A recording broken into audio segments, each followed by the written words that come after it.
You're welcome to ICT Watch, one of the most informative and authoritative IT show.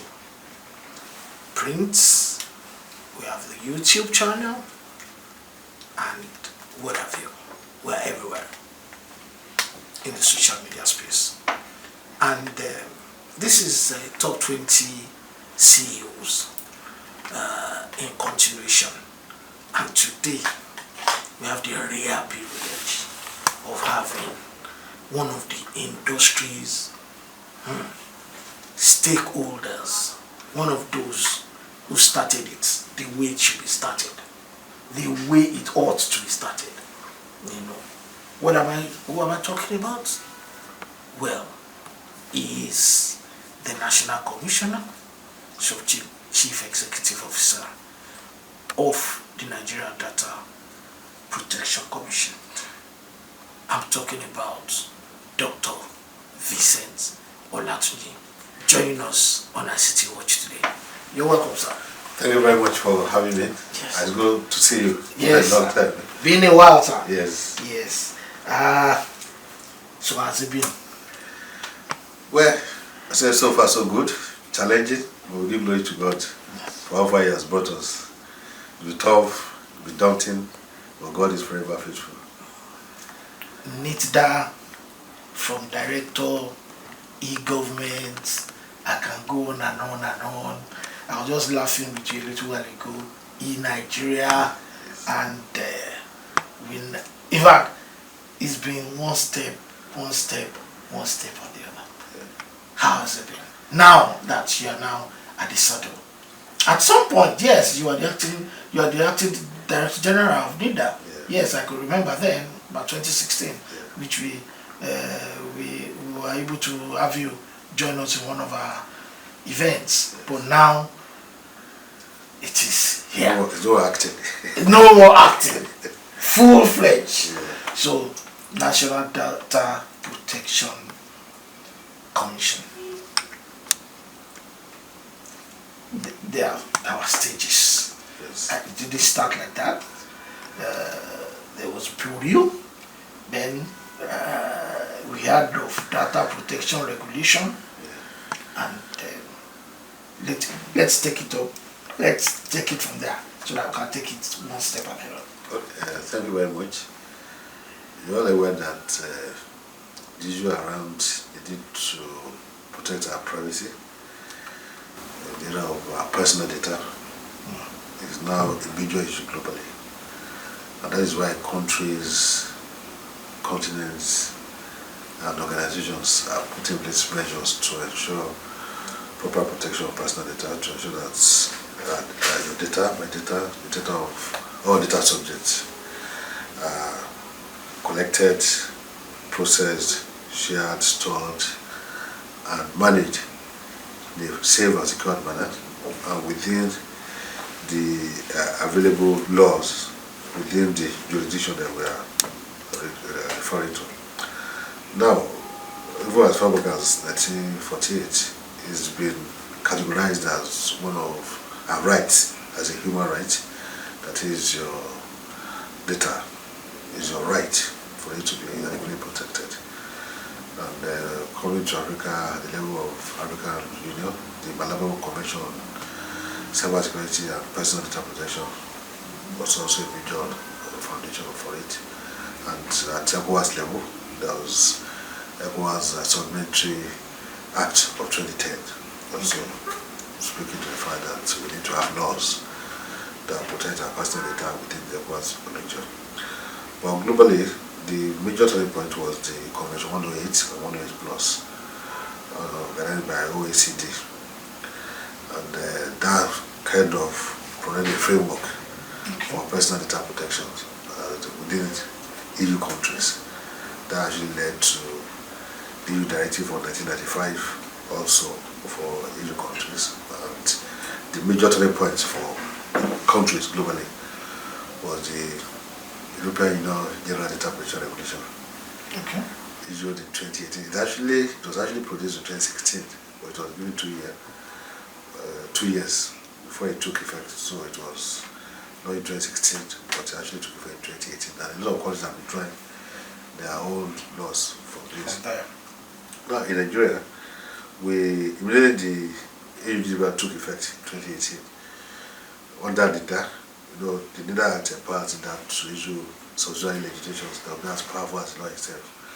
So the Nigerian Data Protection Regulation was issued in 2019 by NIDA, especially on the 25th of January 2019. About 5 different regulations were issued on the same day, but the one that is most effective as we speak is Nigerian Data Protection Regulation. And what led to that was the fact that immediately the regulation was issued, the committee was set up to ensure proper implementation of the regulation, and I happened to be the chair of the committee. So we commenced implementation, and within 1.5 years, we were able to make some tractions. More important because of the model that we adopted. We adopted a PPP model because I am a PPP strategist, and we were able to get some tractions. And we then from there made a recommendation to the former Minister of Communications and Digital Economy that the trend globally is when you have a regulation, you know that is working. The next thing is for you to have an independent supervisory authority to ensure proper implementation of such laws or regulations. So he sent the memo to the former president, who graciously approved the creation of the Nigerian Data Protection Bureau, and mainly to ensure proper implementation of the NDPR, to ensure that the personal data for Nigerians, wherever they are, in Nigeria or outside Nigeria, their data is adequately protected, and also ensure global competitiveness of our business, because now we talk about cross-border transfer data or national businesses where Nigerians will sit here, do businesses, offer service to companies, organizations, individuals outside the country, and some outside the country, they offer service to us here to ensure global competitiveness of whatever we do in terms of personal data exchange. And we also were working with the regulation and under the Nigerian Data Protection Bureau. But another major task given to us then was to ensure that we ensure the enactment of a principal legislation for data protection, because a lot of countries will argue that a regulation, a subsidiary regulation, is not enough for them to see your country as a country that will be able to have adequacy in terms of safeguards that you have put in place for the protection of personal data. So we worked on the law. We worked with a lot of stakeholders. We had about 7-8 different engagements with different stakeholders at different levels: public sector, private sector, multinationals, different organizations, civil society groups, and we were able to produce a draft, and it went up to the national validation workshop, where we had a national validation workshop for all stakeholders that we have met with individually and those that were not part of the stakeholders meetings that we held. All of them came together in Abuja. I think that was November 2022 to look at what we had done with the draft of the law, because we were able to get support from the World Bank through the IG4D office in Nigeria. They actually got an international consultant for us, and we insisted that an international consultant cannot come to Nigeria and understand what we go through here, the level of development and issue around data privacy and protection in the country. So we said that they must get a local consultant, and they eventually got a local law firm that is highly experienced in the area of data privacy. So both of them work together and interact with all the stakeholders. So at the national validation workshop, we have people from the judiciary, from National Assembly, legislature, executive, 3 arms of government, and people from different, even multinationals were there, where we present the outcome of what we had produced, and based on input from different stakeholders. So, and after people make comments, and after that we also put on our portal for 2 months for more comments, to take comment from people, which we now updated and finalized. Because of the need for us to ensure that everybody was involved again, we sent it to the Federal Executive Council for all the ministers to make input. So on the 25th of January 2023, we took it to FEC, where the federal former minister presented to FEC. A lot of questions were asked, and eventually it was approved by FEC as a national policy for personal data protection in the country. From there, on the 3rd of April, it was forwarded to National Assembly as an executive bill by the former president. And we are glad to say at the National Assembly level, because we are taking them through this process. They were part of the groups that they had discussed with before even it got to them. So it got to National Assembly on the 3rd of April. By 26th of May, both houses had passed the concurrent bill. It was forwarded to, and this is really unprecedented in Nigeria, the issue of enactment of laws at the National Assembly for 2 houses to pass economy within 2 months. But the strategy was the fact that we had involved them right from inception. So they all understood what we were thinking about. By the time we got to the floor, everybody, oh, this law that were part of the workshop and this also players, they were shared with us, the workshop with us, they had even trained us and stuff like that. So everybody was, so that was why it was so short, the period was so short, National Assembly. So on the 26th of May, it was sent to the former president. But you know, that was about 3 days before he left. So the lot of activities around handing over, transition and so on.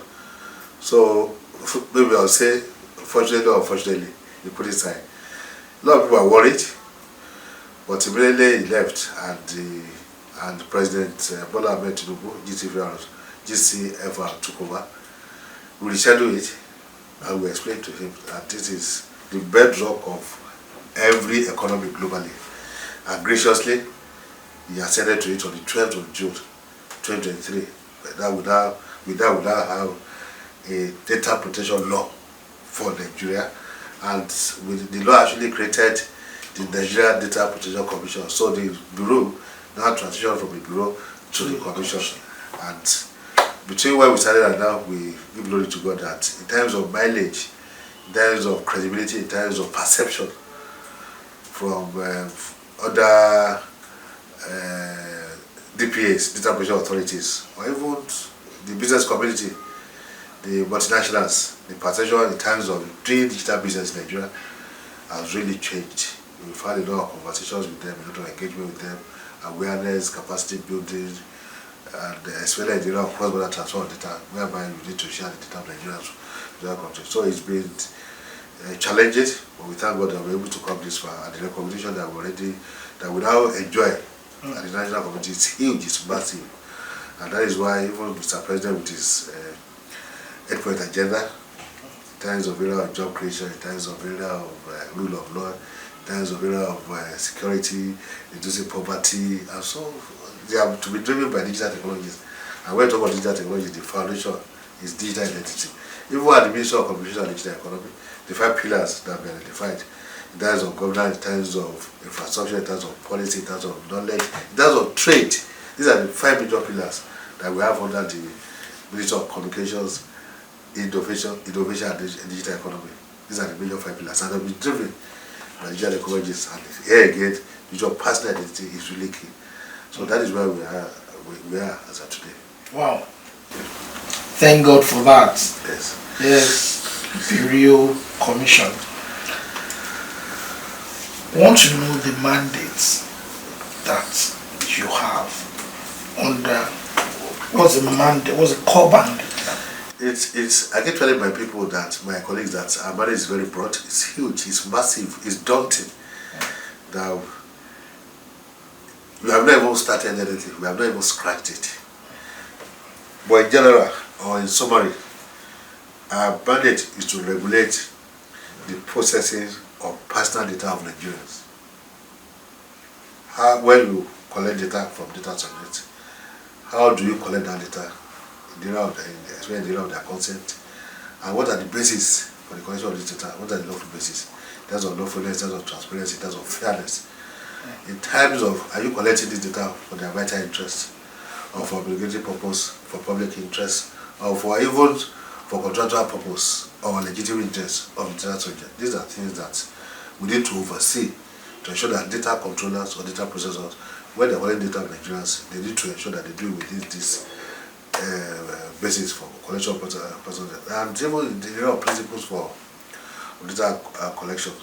Why are you collecting data? For what purpose? Proper limitation, social limitation, security, integrity of the data, storage of the data, how you store it, and all these are also covered. We need to oversee these two. The part of data controllers and data processors. Data processors are those who collect data on behalf of data processors or controllers. Data controllers are those who determine the way and manner your data is being used. Okay. Now, they need to put in place measures to ensure that your data with them is adequately secured. So we need to oversee the kind of measures they put in place, technical measures, organizational measures that they have put in place in terms of their privacy policies, in terms of their staff, the caliber of staff in charge of this data, what level of understanding they have, what capacity they have, what data governance structure do they have. They have a data protection officer if they are data controllers of major importance, and they submitting their under compliance audit to us. All these are things they need to put in terms of organizational measures. In terms of technical measures, what type of software are they able to deploy? What type of security measures do they have incorporated to this software?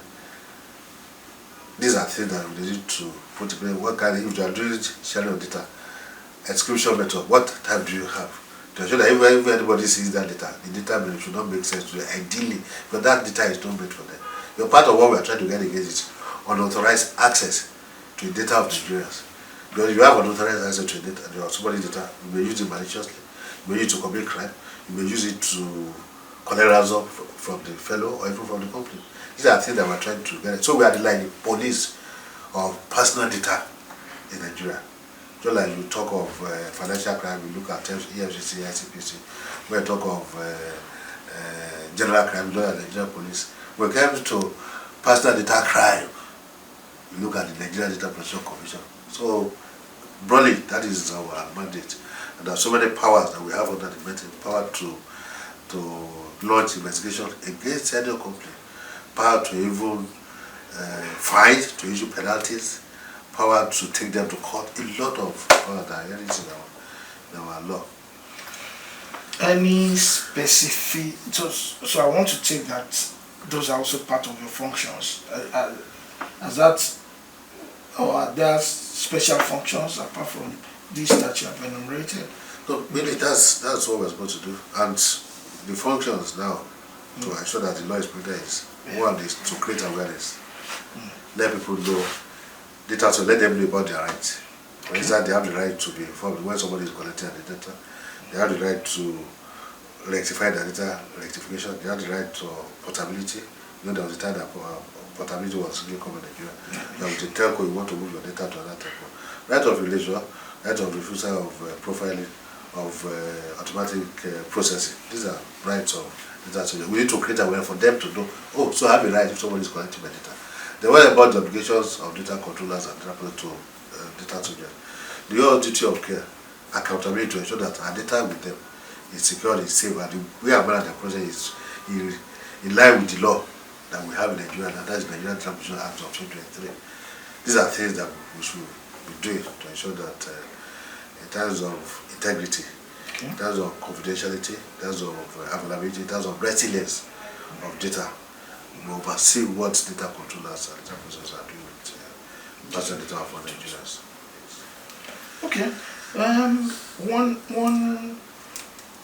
One question that comes to mind with all this, which I think is also similar to what you do, is that people wonder why, for instance, the FRSC, as the Federal Road Safety, FRS, the Inland Revenue, NIMSI, the banks, immigration, among others.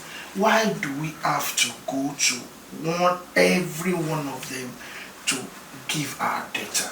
Is there not supposed to be a point where all these are merged, that we don't have to go through all this? Yeah, I think government is already addressing that. The area of data mobilization. I'm aware that there is a committee now in charge of mobilizing data in Nigeria, and with what we've been able to achieve with NIMSI. NIMSI was established in 2007. Yes. Up until 2020, the number of identities that I have in the database was about 39. But when they were moved to the Ministry of Communications and Digital Economy then, within 2.5 years, it rose to, they've crossed that 100 million bar now. I think they're doing about 101 million now. And that is almost 50%. We are about 200 million people. And they've done 101 million. So that is the main identity that you have in Nigeria now. Just like your social security number or national health insurance number in the UK, social security number in the US. So the name is your main identity in Nigeria now. So to get to a level that, in fact, as if got to the level that without need, you can't do anything. Students cannot do jam, they cannot do work, you cannot check the NYC, you can't open a bank account, you can't do your driver license, you can't do your passport. So a lot of services that can enjoy you don't have need. But the good thing is that an average Nigerian of transactional age, that is, you're able to transfer business online, you have an identity now.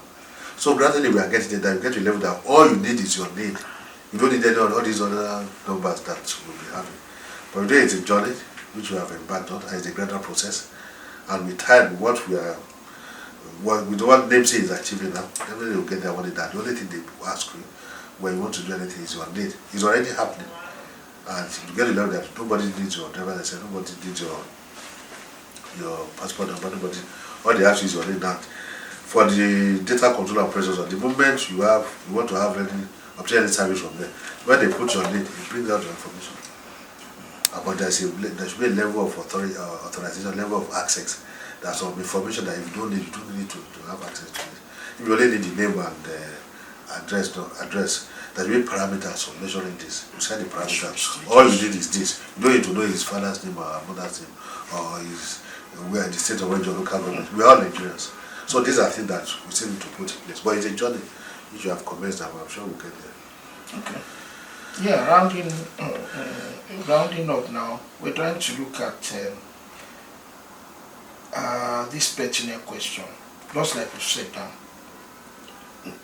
who determines whether an individual, organization, starter has been breached? Who determines this? And how do we today seek redress if there's need for redress? Yes, now for any data breach that occurs, the data controller and data processor can discover it. And when it is discovered, the onus is on them to inform the data subject and to inform the DPA, that's the data protection authority, that is to inform the commission within 72 hours. If you don't do that within 72 hours, even the breach on its own.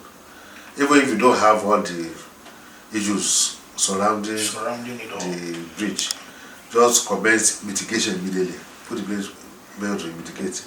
Then you inform the DPA. This has happened. We are still working on the full details. We'll get back to you. Then you let the data subject know. Then you now look at the impact. What the number of data subjects that are affected. The impact of them. Is it serious? Is it mild? Is it the risk really high? Is it low? Is it medium? You need to look at that and you need to let us know what measures are put in place to ensure that it is curtailed. Then the data subject themselves can discover this. For instance, you have your money in your bank, and all you are receiving is a lot that you have been debited the amount, and you do authorize it. How did it happen? That should be a breach on your account. So you need to report to the bank, report to us, that's the authority. Or in the case of digital lending companies, that people go and borrow money from them, and if you default once or twice, they start circulating your images that, oh, this fellow is a criminal, that is a breach. If you discover it or anybody discover it, they can report to you and report to us. So it's a two-way thing. And there are tools now that could be used to detect breaches. And that is part of what we are trying to look at in our own roadmap, where we have technology and the ecosystem. That's what kind of data privacy ecosystem do you have in the country? What kind of technology do you have to detect breach, to mitigate breach, to create awareness, to build capacity, to ensure that we are part of the global privacy ecosystem? A lot of tools that can come up from it, and these are some of the things that we're going to develop locally. We keep telling them we don't need foreign solutions here. Because there are a lot of people, a lot of startups there that can provide solutions to some of the problems. Difficult problems, even that developed countries are still struggling to tackle. We have the brains here. People can do that, and that's why we want to grow an ecosystem that will look at problems and provide solutions, and for them to even meet the need of the ecosystem. Because it's an emerging thing globally, it's still new, it's still new. In terms of expertise, those of us who are certified in Nigeria, We are not up to 5,000 who have certification in data protection. Whereas data controllers and data processors that we have identified, they are about 500,000. And what the law says is that if you are a data controller of major importance, you should have a DPO, a registered DPO. You designate a DPO. So we have a need for about 500,000. We have only 5,000. There's a gap of about 405,000. So part of what we are trying to do is to build capacity in that area. People who are experts in data privacy and protection, who can work different organizations. And that is why we are giving a lot of attention to that part of our roadmap, area of capacity building. The capacity, the roadmap, we have governance, capacity building, ecosystem and technology, partnership and cooperation, funding and sustainability, because funding is a major issue for DPAs across the globe. Well, in the way we drafted our law, we've put in place a measure to ensure that there is funding for the commission. So breaches can be reported by anybody. If the data controller is power, they report to us, they report to the data subject. If it is discovered by data subject, we alert your data controller and report to us too. Like there are tools too that can be used to detect this. Wow, wow, wow. Thank you very much, sir. You're welcome. Yes, sir. Thank you. Yes. Yes. You've seen what we talked about today. I know after today now, people start asking me questions. In fact, when I was on air last week, people, when they heard of Dr. Vincent Olatunji as being a member, they started asking questions. I call, my drop call, and I said, no, there are categories. So, but now we will get there. We are creating the awareness so that we know where to go. Like the Protection Commission is not the NCC, so they are, the NCC are for that. That was why I never wanted to bring it up until when he had actually explained it all. So that is how we have seen it at this time. I mean Tayo Adebusi. I'm the publisher. I am the anchor of this program. And next time we'll bring another top CEO in Nigeria, cyber. In Nigeria, how do you call it now? In the ICT, in the technology, and what have you. Thank you for being part of this. Bye-bye.